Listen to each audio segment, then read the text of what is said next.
Hello, my name is Maritza Irizarry. I'm originally from San Juan, Puerto Rico.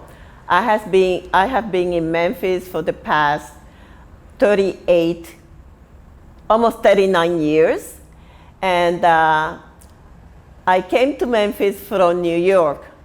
But before New York, I was in Puerto Rico. So my journey has been from Puerto Rico, where I grew up and went to the University of Puerto Rico, to New York, where I did my Master of Fine Arts degree at Pratt Institute.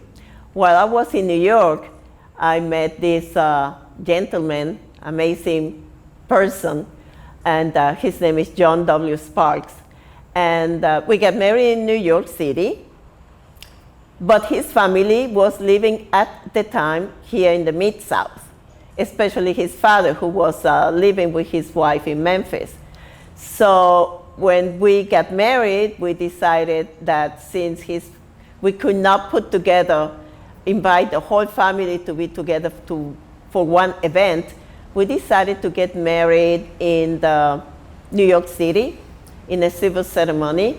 And then we came to Memphis and got married again. And his father, who was a minister for the Cumberland Church, Presbyterian Cumberland Church, he married us. And then from Memphis, we traveled a couple of weeks later to Puerto Rico and got married again over there in a Catholic ceremony in a church, which was the church that I grew up in. This is why I went from San Juan to New York for 7 years. And then because we had a baby and we were by ourselves and we were family oriented, we decided that the best at that time was to raise our child in a different environment. So we decided to come to Memphis. So we arrived in Memphis in 1981. And then in 1982, I got to know the Memphis College of Art, and in the fall of '92, I started teaching drawing at that school, and then I moved on to be the head of the printmaking department, in which I taught for 36 years. After retirement of the Memphis College of Art, I decided to pretty much work out of my studio, and I taught several courses until Richard Liu from the art department at the University of Memphis called me because their professor was retiring. So I decided to get out of retirement and start teaching, and so this is my second semester teaching printmaking at the University of Memphis. I started doing printmaking and work related to printmaking when I started at the University of Puerto Rico. It was my second semester. It was my second year there, and I took that course, and I got enchanted by the printmaking and everything printmaker. Before that, I decided that I wanted to do painting because I graduated from a fine arts high school in Puerto Rico called Luchetti, and mostly what I did in high school was painting. But then I found myself that I fell in love with this media related to prints, and with the woodcuts and the etchings and the lithographs and the colographs and the screen printing. So I fell in love with all of that. And so I decided that I would make a double major, so I majored in printmaking and painting. After that, I got a scholarship to go to Pratt Institute in New York City, and that was my first visit to New York City. I was accepted at New York University, but I was not too happy with the program they had. So when I went to the Pratt Graphic Center in Manhattan, Andrew Stasek, who was then the director, we're talking 1976, who was the director, he asked me what was was planning for my graduate program. So I decided, well, I've got to set it at NYU. And he asked me, but why not Pratt? He said, because people tell me that they might not accept me at Pratt. You know, it's too tough. And he set me straight and said, you have what it takes to be at Pratt. And proceeded to give me a recommendation to go to Pratt Institute. And I started in Pratt in 1975. On the fall of 1975, going on Pratt. And so I spent 2 years at Pratt Institute, and my concentration was, again, it was painting and then printmaking. Afterwards, I spent years working for this outfit doing the screen printing, met my husband, you know the rest of the story. And so I arrived in Memphis and arrived to the Memphis College of Art. I was the only colored person at the time at the Memphis College of Art, and the second woman being there. So Vida Reed, for many years, was the only woman. I became the second, and the only one of color, and the only one Puerto Rican, the only one Latina. So I fell in love with the institution right away. I fell in love with the intimacy that we created with our students.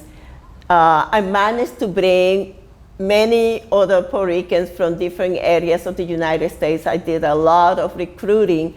So we have Puerto Rican students, we have Mexican students, we have students from many areas in Latin America. And after that, so in the meantime, I created my work. Because one of the things about being a professor of fine arts in a higher education institution is that you have to proceed and you have to develop yourself at the same time professionally. So teaching did not mean that I would not stop being an artist. In fact, my way to go into teaching, it was very interesting because my father, who was a musician, didn't want me to be an artist. And so when I decided on a career in fine arts, he decided, well, you have to do something else besides being an artist. So I decided to go into teaching. My father was also a teacher. So once I started teaching in full blast, I started teaching in New York City. And then when I started teaching here in Memphis, I just realized how much I loved being a teacher, how much I love instructing students, and more than instructing, being partners in their journey of growth, in the creative journey. And that for me became another passion. So I can say that my first passion is being an artist, but my second passion is being a teacher. In my work, as you can see over here, this is a book in which I printed. I had the opportunity to do a residency in Buenos Aires, Argentina in 2018. That was the last time. I was there before. But in my last one, I started working with these patterns that have to do with words, and words that have to do with my ancestry. I consider myself biracial. My father is African descent, and my mother is Spanish descent. And so also I have a percentage of indigenous. So I'm a biracial, interracial person, whatever you want to mention it, but I'm a very mixed in terms of my ancestry. So the wordings in here, they come from the African language, the Spanish language, and the indigenous language, those three. So it is text that is related to not just my ancestry, but phrases related to unity and related to social justice, which it kind of relate a lot to what we're going through at this moment. So as you can see, it has an intersection of hands. Not to forget that we have a visual language, we have a verbal language, but we also have a body language. And so we speak in many, many ways, all of us. We have a language, we have our body to speak up, we have our thoughts, we have all of those things that are all related to communication. So even though it's a visual communication, it's also text related and it's also body language related. This one over here, it was part of a project in which the artists accepted in the project, they only could do a book in these dimensions. So all of the books were tiny books. And you had to make, let me see, you had to make like 12 of these books. This book it was a project of at least 6 months because every single part of this has to be printed separately, and then it has to be cut, and then it has to be mounted. And then I have these little pop-ups on both sides, and one side is in English, and the other is in Spanish. So this book is titled Map of a Landscape for the Search. What am I searching in here? I'm searching and questioning the development of my identity. I have been out of my country for over 40 years. So I have been out of my country longer than I have been in Puerto Rico, which I was born, and I did not live until I was 22 years old. So the questions I asked myself from the distance, and I wrote the text for this book. So one of them says, identity, race, gender, woven threads that run through my body like blood. Is that all I am? Bilingual, a word within a word, a home within a house, a temple within me. Do I know where I reside?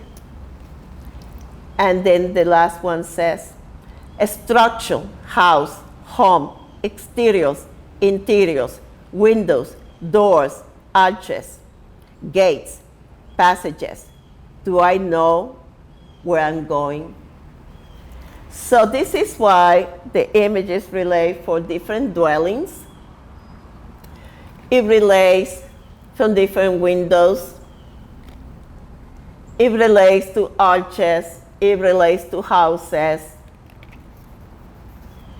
It relates to the sea of my never forgotten Puerto Rico. So it is the kind of search I find myself doing through all of my work.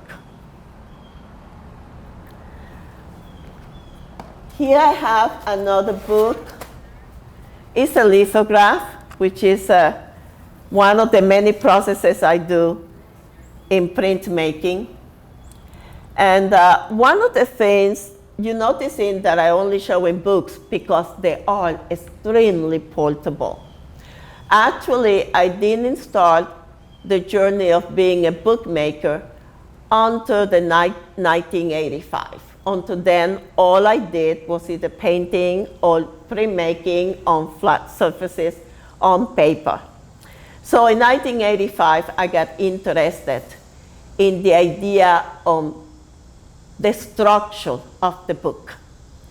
Because besides that, I found myself that my prints are very structural themselves. They're all about houses, which is a kind of a structure, or a home, whichever you want to define it, depending on the context in which it's spoken to. So I decided that the book, it was a great format for me to use to put prints and to make the prints to speak in a different way. So in this case, you have another pop-up in the middle, and the backgrounds are these rocky structures.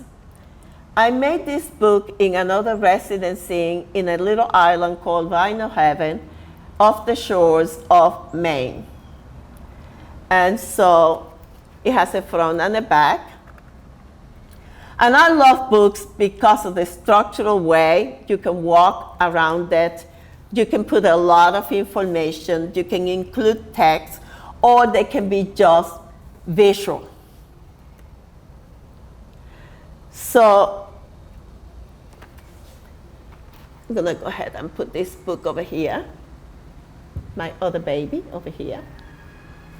And then besides doing that, I have done collaborations. I love to collaborate with other artists, and printmaking is a very easy way to collaborate because you can make one piece and then you can make, the other person can make another piece, and then they all can come together in a book. So I've been collaborating for quite a few years, and lately I have been collaborating with my husband. My husband, John Sparks, is a journalist, is a graphic artist, is an actor, is a filmmaker, and in all of that, he is a writer. So this is a book we've been collaborating with the works of art for a long time. And this book is a collaboration that we did for the Urban Arts Commission. This year we got a grant to make this book. We were one of the people who got an award to make a project. And the project is called Journey of a COVID Heart, and it's part of the project Bridging the Distance. You can find in the page all in the Urban Arts Commission of Memphis, all of the artists who work in this project. And so what we decided at the end was to make a short video. And in the video, you can see the process of the making of the book and us reading the book. And so we decided that for this book, we will illustrate the book using my work, my artwork, and his artwork, because he's also a photographer. And so each page has a haiku and an image, mostly of hearts that we have made individually or collectively for the works of art. It was a beautiful, beautiful project. And so these are haikus, which is a short form of poetry, a Japanese form of poetry.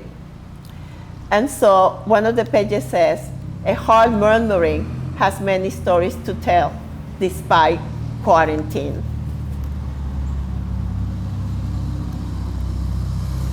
So what we did is that I read one verse and he read the other, and then we finished the last sentence together. Right now, her lips says, though she actually meant before the lockdown. Black seems to be pure to indestructible youth. They have no idea. Ideal romances, bittersweet sacrifices, testing positive. Surface courtesies mask the almost secret in the Zoom meetings. Everyone knows love means never having to say herd immunity. What is the new normal? It is flattening the curve. Doesn't sound sexy. Who calls wait outside? You forgot and lost your burn. Keep working from home. Regrettable smooch? Are you asymptomatic? Have you waited 2 weeks? You gave me your heart, but I've not done this before. Is there a vaccine? With this ring, I wed. Now we must shelter in place. That's a commitment. Pleasure pulls us close, but facing the pandemic keeps us together. Together we see what it means to have true love. We both share a mask.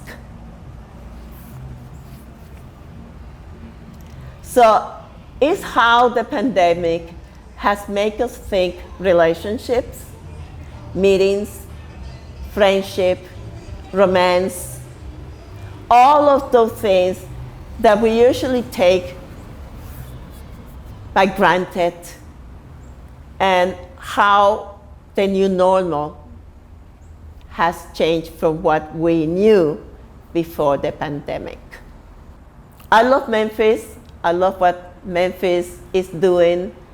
I have seen Memphis grow from limited opportunities to unlimited opportunities.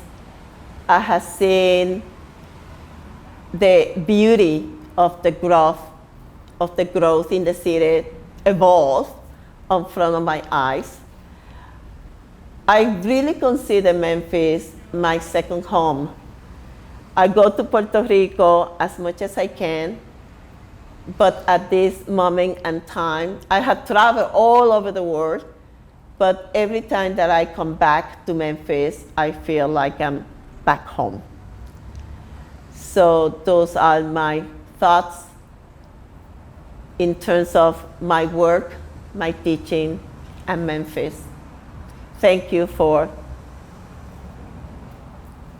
looking at this presentation.